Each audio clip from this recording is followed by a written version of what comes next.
नमस्कार, एक बार फिर से आप सभी का सोशल स्टडी क्लासेस में स्वागत है। हम चर्चा कर रहे हैं राजस्थान के लोक देवताओं को लेकर। आज की हमारी क्लास इंट्रोडक्शन को लेकर है कि लोक देवताओं का महत्व राजस्थान में क्या रहा है। जब भी राजस्थान के अंदर बुराइयों की बात हुई, जब भी राजस्थान के अंदर असामाजिक तत्वों की बात हुई, जब भी राजस्थान के अंदर जानवरों की, पेड़ों की सुरक्षा की बात हुई, हमने इन लोक देवताओं को याद किया। ये भगवान राम की तरह कोई राजा नहीं थे, भगवान कृष्ण की तरह कोई राजा नहीं थे। ये आम लोगों के बीच से निकल के आए, उन लोगों को सच्चाई के मार्ग बताए, उन लोगों को जीने के लिए जात पात को छोड़कर इंसानियत का धर्म बताया और इसी के आधार पे ये लोक देवता बने।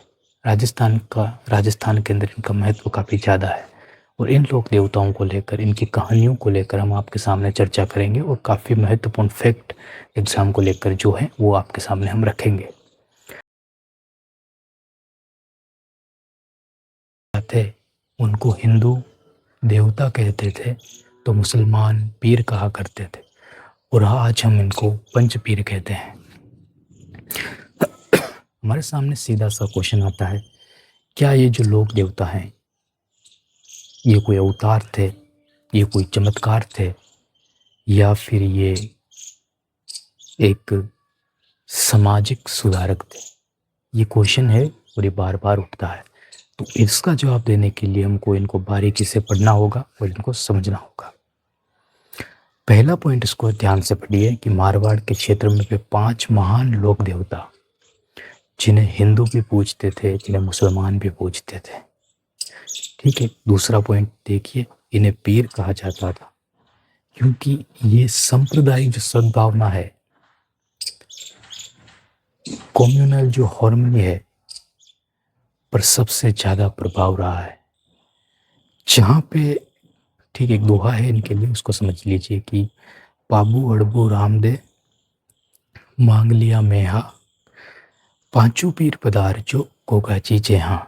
ठीक है, अब यहाँ पे तेजा जी और देवनारायण जो देवता है उनको इनमें शामिल नहीं किया जाता है, पंचपीरों के अंदर इनको शामिल नहीं किया जाता है।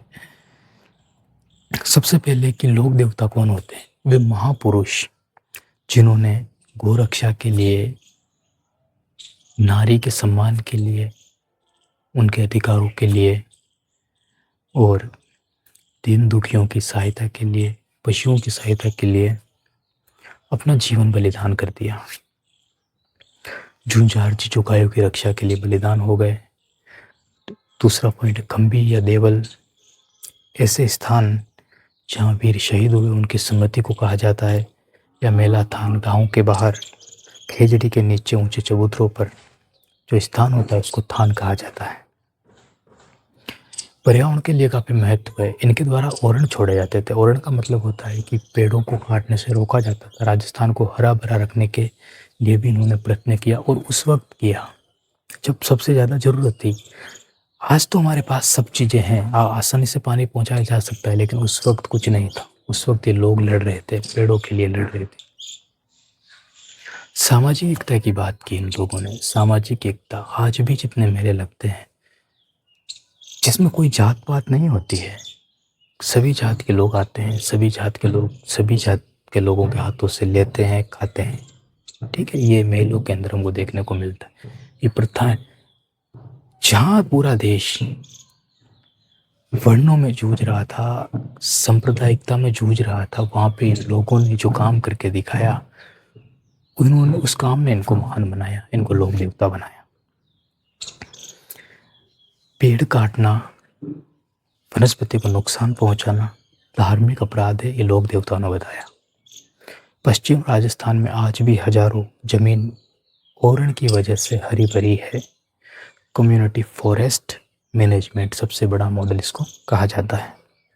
जब पूरी दुनिया मजहब के नाम पर लड़ रही थी, इन लोगों ने सामाजिक एकता को लेकर काम किया। तो ये सारे पॉइंट सभी लोक देवताओं के साथ हम चर्चा करेंगे हमारी नेक्स्ट क्लास में। बहुत बहुत धन्यवाद आपका।